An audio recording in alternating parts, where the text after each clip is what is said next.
There's a place on the edge of the city that people hurry past.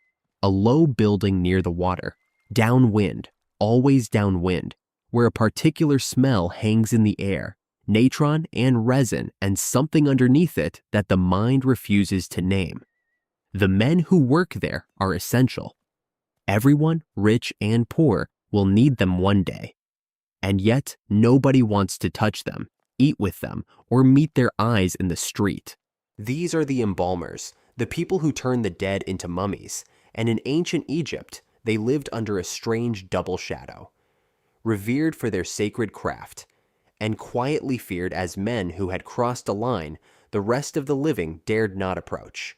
Step inside their world for a moment, and you'll understand why people kept their distance. To see why they were feared, you first have to understand what they actually did and where they did it. When a body arrived, it was taken to a special structure, a tent of purification the Egyptians called the Ibu, where it was washed with water and palm wine. Then it moved to the Wabe, the pure place, sometimes called the good house, a workshop that was essentially a temple devoted to the dead. Pleasant names for what was, in practice, a place where human bodies were opened, emptied, salted, and slowly transformed over 70 days.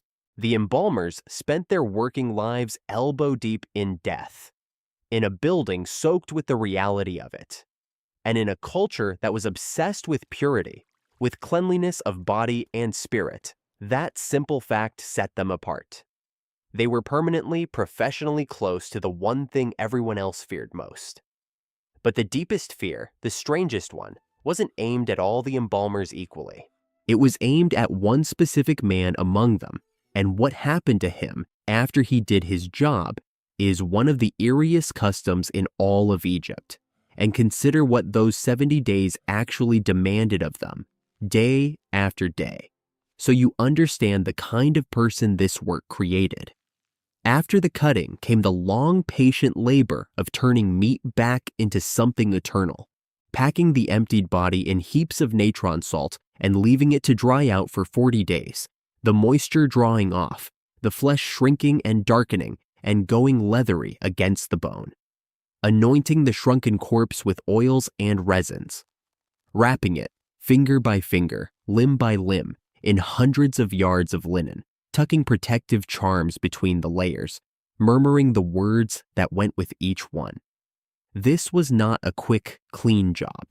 It was weeks of intimate, unhurried contact with the human body in every stage of its transformation, in a hot room thick with the smell of it.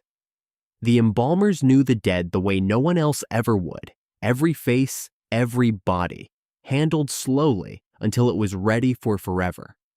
You do not come home from that untouched, and everyone around them sensed it. To remove the organs, someone had to make the first cut into the body, a long incision along the flank, opening the abdomen so the insides could be taken out. And the man who did this had a title and a curse attached to his role. According to a Greek historian who described the process, the moment this cutter made his incision, the other embalmers turned on him. They chased him. They threw stones at him. They hurled curses at his back and drove him away from the body he had just opened. And then, presumably, everyone went calmly back to work. Read that again, because it's genuinely bizarre. The man performed a necessary, skilled part of a sacred process, and his reward was to be ritually cursed and pelted with rocks for doing it. Why? Because to the Egyptians, wounding a human body, doing violence to it, cutting into it, was a detestable act, a kind of taboo, even when it was absolutely required to save that person's soul. So the culture built a release valve into the ritual.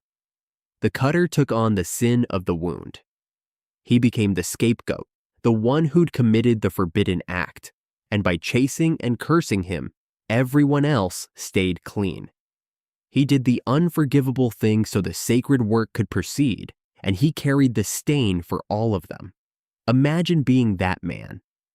You have a vital, respected role in the most important industry in Egypt, and the price of it is that every single time you do your job, The people beside you ritually condemn you and drive you off with stones. You are necessary and you are cursed. In the same breath, on the same day, forever. That is a loneliness most people never have to know. Take a breath, because the unease around embalmers ran deeper still, into rumor and suspicion about what these men did alone with the dead. The same ancient writers who described the cutting also passed along something darker, a precaution that tells you exactly what people feared. The bodies of beautiful women and the wives of important men were reportedly not handed over to the embalmers immediately after death. The families would wait several days before delivering them. And the stated reason is grim. It was to make sure the body had begun to decay, so that the embalmers would not be tempted to violate it. Sit with what that implies. The fear was real enough, and the suspicion of these men deep enough, that grieving families deliberately let their loved ones rot a little first, as protection against the very people entrusted to grant them eternity. Whether such things actually happened or not, the fear itself is the point. People looked at the men who lived among corpses and wondered what living so close to death does to a soul.